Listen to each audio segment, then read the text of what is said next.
Marshal Yamagata, who was the writer of war plans for the very successful Sino-Japanese War, he predicted another war within the decade, and the Russo-Japanese War came right on time. And in the meantime, Japan prepared for war.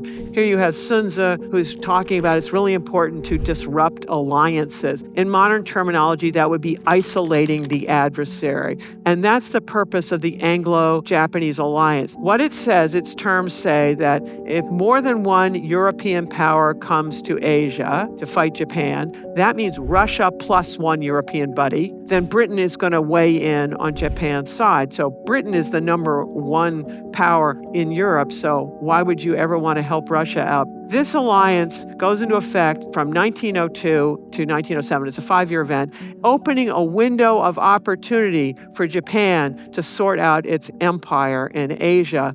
But the Trans-Siberian Railway, when it gets completed, is going to threaten to close that window. And here's why. The Trans-Siberian Railway in those days, it's Russia's bid for empire of trying to control Manchuria. And it was unfinished. At the beginning of the Russo-Japanese War, which begins in 1904, the carrying capacity of that railway was only 20 to 40,000 men per month to the front. By the end of the war, the last battle, it's 100,000 men per month. If those numbers had been available at the beginning of the war, Japan would have faced numerically superior Russians from start to finish and would have been in a world of hurt.